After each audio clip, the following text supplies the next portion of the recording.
అందరికీ నమస్కారం. మన రాష్ట్రంలో ఆర్థిక శాఖ మంత్రి బుగ్గన రాజేంద్రనాథ్ రెడ్డి అందరికీ తెలుసు. అయితే ఆర్థిక శాఖ మంత్రి అనే కంటే కూడా అప్పుల శాఖ మంత్రి అంటే చాలా ఈజీగా గుర్తుపడతారు. చివరికి హై స్కూల్ పిల్లవాడు కూడా అప్పుల శాఖ మంత్రి అనగానే టక్కని ఈయన పేరు చెప్తాడు. ఎందుకని అంటే ఈయన వచ్చిన తర్వాత రాష్ట్రానికి 13 లక్షల కోట్ల అప్పు తెచ్చాడు అనుకుంటే అది వేరే విషయం. అయితే ఇప్పుడు ఈ ఆర్థిక మంత్రి గారు దొంగ అవతారం కూడా ఎత్తారు. దొంగ ఆర్థిక మంత్రిగా మారారు. ఎలా అంటే మనం చిన్నప్పుడు చెప్పుకుంటూ ఉంటాం, అవి ఇవి చెప్పకుండా దొంగిలిస్తే అని దొంగ అంటాం. అలాగే రాజేంద్రనాథ్ రెడ్డి గారు కూడా దొంగిలించారు, కానీ బహిరంగంగా దొంగిలించారు. ఏం దొంగిలించారంటే అమరావతిలో సీడ్ యాక్సెస్ రోడ్డు పక్కన ఉన్నటువంటి భారీ పైపులను ఆయన డోన్ నియోజకవర్గంలో ఒక వాటర్ ప్రాజెక్టు కోసం దొంగిలించుకెళ్ళటం జరిగింది. వాస్తవానికి ఆ పైపులు ఎవరివి? సిఆర్డీఏ పైపులు. సిఆర్డీఏ గతంలో బిల్లులు చెల్లించిన పైపులు అవి. వాస్తవానికి తెలుగుదేశం పార్టీ హయాంలో చంద్రబాబు గారు ముందు చూపుతో వచ్చే 50 ఏళ్లలో ఎప్పుడూ కూడా పెరిగిన జనాభాను దృష్టిలో ఉంచుకుని నీటి ఎద్దడి రాకూడదు, నీటి కొరత రాకూడదు అనే ఒక ఉద్దేశంతో కృష్ణా జలాలను కనెక్ట్ చేస్తూ సీడ్ యాక్సెస్ రోడ్డుకు సమాంతరంగా భారీ పైప్ లైను సిద్ధం చేస్తున్నారు. దాన్ని గతంలో మెగా కంపెనీ దక్కించుకుంది. తర్వాత ప్రభుత్వాలు మారాయి, పనులు మధ్యలో ఆగిపోయాయి. ఇప్పుడు డోన్ నియోజకవర్గంలో కూడా ఇదే మెగా కంపెనీ పనులు చేస్తుంది. బుగ్గన రాజేంద్ర గారి నియోజకవర్గంలో 350 కోట్లతో ఒక ప్రాజెక్ట్ వస్తే దానికి 20 కోట్లతో పైపులు కొనుక్కోలేకపోయాడు పాపం. ఏం చేశాడు? అందుకని ఆల్రెడీ అక్కడ మెగా ఇంజనీరింగ్ కంపెనీ, ఇక్కడ గతంలో కాంట్రాక్ట్ తీసుకుంటూ కూడా అదే కంపెనీ కాబట్టి వెళ్ళి మీరు ఆ పైపులు ఎత్తుకొచ్చేయండి నేను చెప్తానని చెప్పి వెళ్ళి నోటి మాటగా చెబితే మెగా ఇంజనీరింగ్ ఈ పైపులు మొత్తాన్ని కూడా తరలించుకెళ్ళిపోయింది. రేపు ప్రభుత్వాలు మారిన తర్వాత పైపులు పోయాయని ఎంక్వైరీ చేస్తే బుక్ అయ్యేది మెగా ఇంజనీరింగ్ కంపెనీయే. ఎందుకంటే బుగ్గన రాజేంద్రనాథ్ రెడ్డి చాలా తెలివైన వ్యక్తి. ఇలాంటి దొంగ తెలివికి ఏం తక్కువ ఉండదు. ఎక్కడా కూడా ఆయన రిటర్న్గా తీసుకురామని చెప్పలా, ఎక్కడా కూడా అధికారికంగా ఆదేశాలు ఇవ్వలా. కేవలం నోటి మాటతో మీరు తెచ్చేసేయండి తర్వాత చూసుకుందామన్నాడు. వీళ్ళు తీసుకెళ్ళిపోయారు. రేపు బుగ్గన గారు ప్రభుత్వాలు మారిన తర్వాత బుగ్గన గారు చేతులు దురుపుకుంటాడు. ఆయనకి సంబంధం ఏముంది? ఆయన నోటి మాటగా చెప్పాడు, అది ఎవడు పట్టించుకుంటాడు? తీసుకెళ్ళింది మాత్రం మెగా ఇంజనీరింగ్ కంపెనీ కాబట్టి దొరికిపోయేది మెగా ఇంజనీరింగ్ కంపెనీయే. ఇక ఆర్థిక మంత్రి అయి ఉండి 13 లక్షల కోట్ల రూపాయలు అప్పు తెచ్చిన బుగ్గన గారికి పాపం సొంత నియోజకవర్గంలో 20 కోట్ల రూపాయలు దొరకలేదా? మీరు పైప్ లైన్ వేసుకోవడానికి పైపులకు 20 కోట్ల రూపాయలు కనీసం మీకు గతి లేదా? రాష్ట్ర ప్రభుత్వం నుంచి పోనీ బిల్లులు పెట్టి ఒక 20 కోట్లు తీసుకోలేరా? పోనీ నిజంగా పైపులు అత్యవసరం అయితే పోనీ అధికారిక ఆదేశాల ద్వారా పట్టుకెళ్ళొచ్చు కదా. సిఆర్డీఏకి బిల్లులు చెల్లించాలి కదా. గతంలో తెలుగుదేశం పార్టీ హయాంలో ఆ పైపులకు సిఆర్డీఏ బిల్లులు చెల్లించింది. అంటే ఆ పైపులు సిఆర్డీఏ పైపులు. మీరెవరు పట్టుకెళ్ళటానికి? అమరావతిలో రోడ్లా తవ్వేశారు. అక్కడ వేయటానికి తీసుకొచ్చిన కరెంటు స్తంభాల మంచి హైయెస్ట్ బాగా ఎత్తున్న స్తంభాలు, బాగా ఖరీదైన స్తంభాలు వాటినా ఎత్తేసారు. ఇతర ఐరన్ గ్రిడ్ లాంటివి మొత్తమా ఎత్తేసారు. ఇప్పుడు పైప్ లైన్ కూడా ఎత్తేసారు. మీరు అమరావతి తిరుగుంటే చాలామందికి ఐడియా ఉంటుంది. రోడ్డు పక్కనే సీడ్ యాక్సెస్ రోడ్డు పక్కన పేర్చేసి ఉంటాయి భారీగా. అవన్నీ ఎందుకు తెచ్చారు అంటే అమరావతిలో భూగర్భంగా వాటర్ వేయటం కోసం. వచ్చే 50 ఏళ్లలో జనాభాను దృష్టి పెట్టి ముందు చూపు చూడండి ఒకసారి. చంద్రబాబు గారి ముందు చూపు, మన ముందు చూపు ఏంటి? ఏడ దొరికితే ఆడ ఎత్తుకుపోవడం.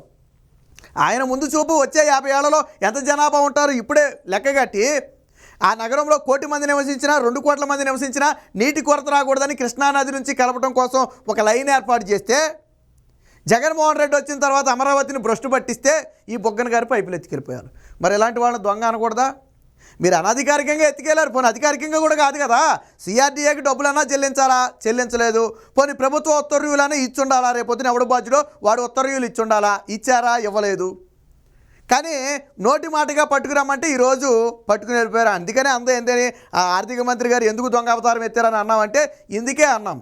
గతంలో ఇదే ఆర్థిక మంత్రి గారు కొన్ని సొల్లు కవర్లు కూడా చెప్పారు. అది కూడా గుర్తు చేద్దాం ఒకసారి. చంద్రబాబు గారు ఏదైనా ఒక ప్రాజెక్టు కోసం అప్పు తెస్తే నాడు అమరావతి, పోలవరం, పట్టిసీమ మన అందరికీ తెలిసిందే కదా. ప్రాజెక్టుకు అప్పు తెస్తే చంద్రబాబు నాయుడు అప్పు తేవడం గొప్ప, అప్పు నువ్వే తేవాలా, ఎవడన్నా తెస్తాడు, అప్పు తెచ్చి రాష్ట్రాన్ని నడపటం అంటే ప్రజల నెత్తి మీద భారం వేయటమే, అప్పు తేవడానికి సిగ్గులేదా చంద్రబాబు అన్నాడు బొగ్గన. మరి ఈరోజు 13 లక్షల కోట్లు ఏం మొహం పెట్టుకుని తెచ్చావు అప్పు? నువ్వు ఆయన తిప్పి కొడితే 3 లక్షల కోట్లు అప్పు కూడా తేలా. నువ్వు 13 లక్షల కోట్లు తెచ్చావు కదా అప్పు. ఎలా తెచ్చావు? దొడ్డిదారిని తెచ్చిన అప్పు ఎలా తెచ్చావు? ఆ రోజు చెప్పిన ప్రతిపత్తి కబుర్లని ఏమైపోయాయి? తర్వాత నువ్వే ఏమంటావు? అవును రాష్ట్రం కోసం తెచ్చే తప్పేంటి? సిగ్గు ఉండాలి నోటికి. ఆ రోజు తప్పు అయింది, ఈరోజు తప్పు కాదా? ఆ రోజు ఏమైనా ఆయన జేబులో పెట్టుకోవడానికి తెచ్చాడా అప్పు? పోనీ పెట్టుకుంటే 5 ఏళ్లలో మీరేం పీకారు? గడ్డి పీకారా లేదా గుడ్డి మీద ఏకలు పీకారా? ఈ మంత్రి గారి భాగవతానికి సంబంధించిన వార్త కూడా ఒకటి వచ్చింది, ఒకసారి చూద్దాం. ఈయన నాకు తెలిసి ఎప్పుడు ప్రజల్లో కనపడాల. ఈయన మకాం బహుశా ఫ్యామిలీతో సహా ఢిల్లీ చెక్కేసి ఉంటాడు, ఢిల్లీలో పెట్టుకున్నట్టాడు. ఎందుకంటే ఆ అప్పులన్నీ కూడా అక్కడి నుంచే కదా, కేంద్రం కాళ్ళ మీద పడా అప్పులు తేనం, కేంద్రం కాళ్ళ మీద పడా అప్పులు తేనం, ఇదే కదా చేసేది. అందుకనే ఢిల్లీలో పెట్టుంటాడు మకాం. ఇక్కడ చూడండి బుగ్గన రాజేంద్ర గారి భాగవతం ఏంటో. మంత్రి ఆదేశించారు, మేఘా పట్టుకెళ్ళింది.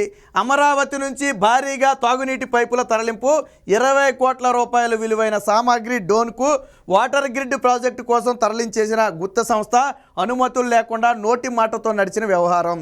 ఒకవేళ నిజంగా అధికారికంగా తీసుకెళ్లాలంటే ప్రభుత్వ ఆదేశాలతో, ఒక మంత్రి హోదాలో ఆదేశాలతో పట్టుకెళ్తే రేపొద్దున జరిగే చర్యలకు ఆయన బాధ్యుడిగా ఉండాలా.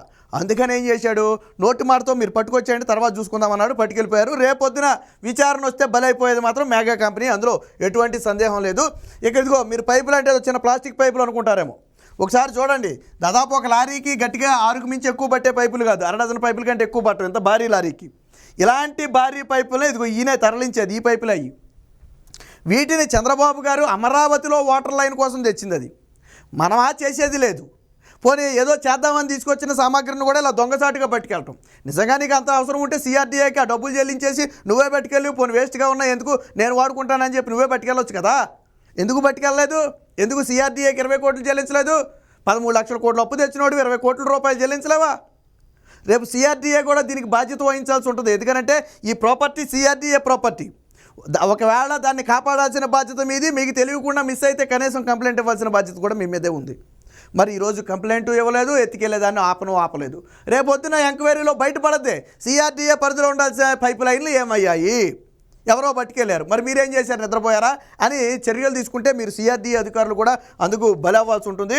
సో చూడండి, రాజధానిలో వచ్చే 50 ఏళ్లలో పెరిగే జనాభాను ఆయన దూరదృష్టి ఒకసారి చూడండి. ఒకసారి మనం ఎంతవరకు జగన్మోహన్ రెడ్డి పట్టణ నొక్కాడు కాదు, అమరావతిలో వచ్చే 50 ఏళ్లలో జనం ఎంత పెరుగుతారని ఒక అంచనా వేసి దానికోసం ఒక పైప్ లైన్ని నీటి కొరత తలెత్తకుండా కృష్ణా నుంచి తాగునీటి తరలింపుకు నాడు ఏర్పాటు చేసినటువంటి పైప్ లైన్. ఇది కూడా ఏదైతే సీడ్ యాక్సెస్ రోడ్డు ఉందో దాంట్లో భూగర్భంలో వేసేస్తారు, పైకి ఎక్కడా కనపడదు. మీకు వరదలు వచ్చినా ఏదొచ్చినా లేకపోతే భూకంపాలు వచ్చినా ఎలాంటి ప్రకృతి విపత్తులు వచ్చినా కింద పైప్ లైన్కి ఇబ్బంది ఉండదు. కాబట్టి భూమిలో వేసే ప్రయత్నం జరిగింది. సో దీన్ని 13 జోన్లుగా విభజించి అప్పట్లో టెండర్లు పిలిస్తే మేఘా ఇదే కంపెనీ దక్కించుకుంది. సరే, ప్రభుత్వం మారిన తర్వాత పనులు ఎక్కడే అయిపోయినాయి అనుకోండి. తర్వాత ఏం చేశారు, అక్కడ మట్టి దవ్వుకెళ్ళిపోయారు, కంకర దవ్వుకెళ్ళిపోయారు, రోడ్డు దవ్వుకెళ్ళిపోయారు, ఐరన్కి సంబంధించిన అవి ఉంటే అవి తీసుకెళ్ళిపోయారు, స్తంభాలు వేయటం కోసం తీసుకొచ్చిన స్తంభాలు ఉంటే అవి తీసుకెళ్ళిపోయారు. ఇప్పుడు పైప్ లైన్లు కూడా పట్టుకుపోయారు. అంటే మొత్తంగా అమరావతిలో ప్రతిదీ కూడా దోచుకుపోయారు, ఏమీ మిగలకుండా చేశారు. ఈరోజు అమరావతిని నాశనం చేయటం లక్ష్యంగా కంకణం పట్టుకున్న జగన్మోహన్ రెడ్డి కూడా అక్కడ నాశనం అయిపోతుంటే ఇక్కడ చూసి ఆనందిస్తున్నాడు తప్ప ఏ రోజు దాన్ని ఖండించలేదు. బట్ రోజులన్నీ ఒకేలాగా ఉండవు, అది గుర్తుపెట్టుకోవాలి. రేపటి రోజున ప్రభుత్వాలు మారితే అందుకు చర్యలు ఉంటాయి. నంద్యాల జిల్లా డోన్లో 350 కోట్లతో ఒక ప్రాజెక్ట్ వస్తే దానికోసం ఎక్కడే అది గోరకల్లు రిజర్వాయర్ నుంచి నియోజకవర్గానికి ఒక పైప్ లైన్ వేయాలి, దానికి పైపులు కావాలా. ఈయన దగ్గర 20 కోట్లు డబ్బు లేక ఈ అమరావతిలో తేరగా దొరికినాయి కదా అని చెప్పి వీటిని లారీలో ఎక్కించుకుని వెళ్ళిపోయాడు, పైగా ఎటువంటి ప్రభుత్వ ఆదేశాలు లేకుండా. మరి దొంగ అనరా? బయటోడు పట్టుకెళ్ళడానికి మీరు పట్టుకెళ్ళడానికి తేడా ఏముంది? మీరు మంత్రిగా ఉండి బయటకెళ్ళాడు, మొన్న కంకరాదేమో దొంగతనంగా రాత్రులు దోచుకెళ్ళారు, అంతకు మించి తేడా ఏమి లేదు. ఇది పగలు జరిగింది, అది రాత్రులు జరిగింది, 2 దొంగతనాలే. గతంలో కోడెల గారు ఫర్నిచర్ పట్టుకెళ్ళిపోయాడు, అసెంబ్లీలో ఉండాల్సిన ఫర్నిచరు లేదా సచివాలయంలో ఉండాల్సిన ఫర్నిచర్ ఆయన పట్టుకెళ్ళారని చెప్పి ఎంత ఘోరంగా అవమానించారు. ఆయన పట్టుకెళ్ళాడో లేదో ఎవరికీ తెలియదు, కానీ పట్టుకెళ్ళాడని చెప్పి ఎంత ఘోరంగా అవమానించారు.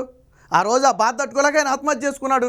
మరి ఈరోజు ఏ మొహం పెట్టుకుని నువ్వు దొంగతనంగా ఈరోజు అమరావతి పైపులను పట్టుకెళ్ళిపోయావు? దానికి దీనికి తేడా ఏముంది? అది తప్పైతే ఇది తప్పే కదా. ఆ రోజు ఆయన పట్టుకెళ్ళి తప్పైతే ఇది తప్పు కదా. నువ్వు ప్రభుత్వ ఖజానా నుంచి రూపాయి తీసుకెళ్ళి సిఆర్డీఏకి ఇవ్వలేదు, ఎటువంటి లిఖితపూర్వక హామీ ఇవ్వలేదు, ఎవరికీ చెప్పలేదు, సిఆర్డీఏ అనుమతులు లేవు, ఎత్తుకెళ్ళిపోయావు. రేపటి రోజున విచారణ వచ్చినప్పుడు ఖచ్చితంగా సిఆర్డీఏ అధికారుల దగ్గర నుంచి మెగా ఇంజనీరింగ్ కంపెనీ దగ్గర నుంచి తీసుకురమ్మన్నటువంటి బొగ్గన వరకు కూడా అందరూ ఇరుక్కుపోతారు. ఎప్పటికైనా ఇలాంటి పనులు మానుకోండి. కనీసం 20 కోట్ల రూపాయలతో నీ నియోజకవర్గానికి పైప్ లైన్ వేసుకోలేని దౌర్భాగ్య స్థితిలో ఉన్నావంటే నీ నియోజకవర్గాన్ని ఎంత బాగా అభివృద్ధి చేసావో అర్థమవుతుంది. జగన్మోహన్ రెడ్డి పాలనలో ఏ నియోజకవర్గం అభివృద్ధి చెందలేదు.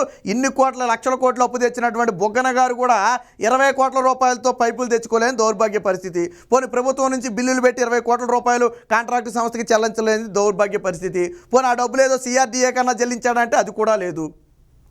అందుకనే ఆర్థిక మంత్రి పైపులు దొంగతనంగా పట్టుకెళ్ళిపోయాడని. ఏది ఏమైనా ఇది ఖచ్చితంగా చట్టరీత్యా నేరమే. సిఆర్డీఏ అధికారులు ఎప్పటికైనా మేల్కొని సంబంధిత వ్యక్తుల మీద కేసులు నమోదు చేయాలి, లేదా మంత్రిని వివరణ అడిగి దానికి సంబంధించిన నిధులు రాబట్టాలి. లేకపోతే రేపు ప్రభుత్వాలు మారిన తర్వాత అందరూ కూడా ఇందులో ఇరుక్కుపోయే ప్రమాదం ఉంది.